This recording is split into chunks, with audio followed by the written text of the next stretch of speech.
आता बँड ऑर्केस्ट्रामध्ये कामाला band orchestra band ऑर्केस्ट्रामध्ये.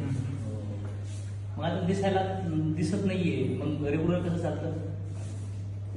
Routine पडून गेलं ते सगळं. हां. त्याच्यामुळे काय आहे ते रुटीन पडल्यामुळं ज्या लहानपणापासून ज्या सवय आहेत त्या ऑलरेडी लागत गेल्या. स्वतःची कामं स्वतः करणे, त्याच्यामुळे मग आता होतं स्वतःची कामं सगळं? हो सगळे करतो. मोबाईल कसं ऑपरेट करतात? त्याला सॉफ्टवेअर आहे टॉपलॅक नावाचा. कसं दाखव मला. डोळ्याने दिसत नाहीये तरी मोबाईल चालवतात. हो सर, व्हॉट्सअप करतात, कॉल करतात, सगळं. तुम्हाला डायरेक्ट प्रत्यक्ष दाखवतो. हां. हा असा आता त्याला इथं टच जरी केला ना इथं बोलतो तो डायरेक्ट फोन. Device lock. आता समजा आपल्याला व्हॉट्सअप उघडायचं आहे. हां. व्हॉट्सअप आहे. स्क्रीन मी मुद्दाम ब्लॅक केले, चार्जिंग जास्त टिकते ना.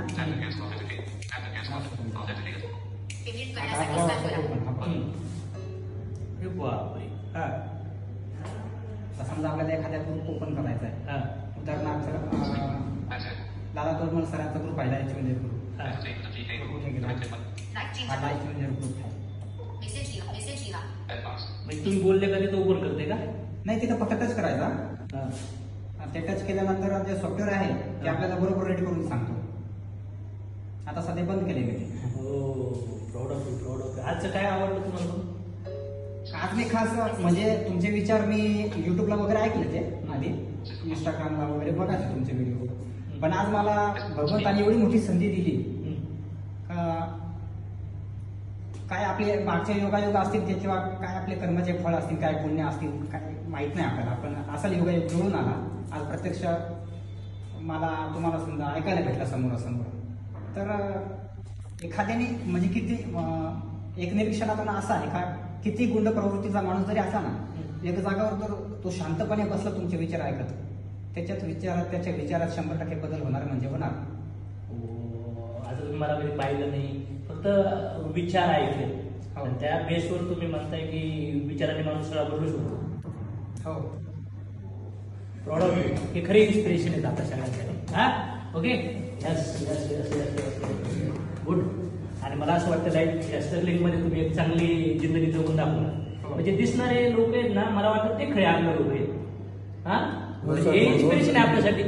ज्यांना दिसतंय ते कुठं जीवन जगतायत, पण ज्यांना आज यांना किती चॅलेंजेस आहेत तरी पण सोल्युशन काढताय की नाही काढतात. पण कधी कधी आपल्याला बिझनेस नाही झाला, प्रोडक्ट नाही विकलं, टीम तुटली, तर आपण हार मानतो, कम्पॅरिझन करतो. हे किती मोठं कम्पॅरिझन करू शकतात. लाईफची संघर्ष करायला भेटली मला असं वाटतं.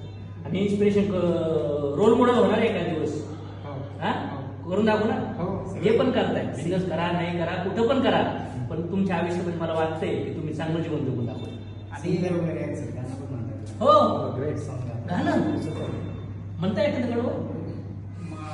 ठीक आहे, चालेल.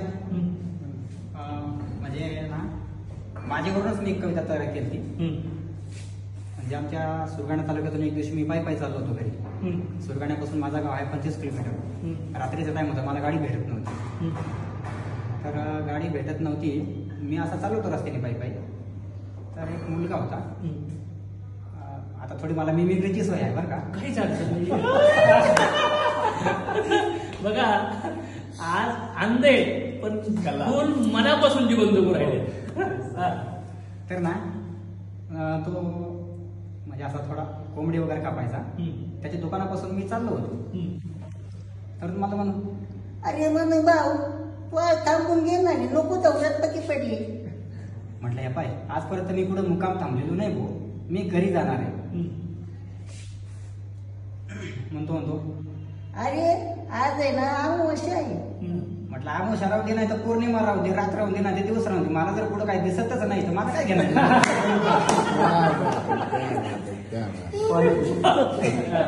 मग आहे ना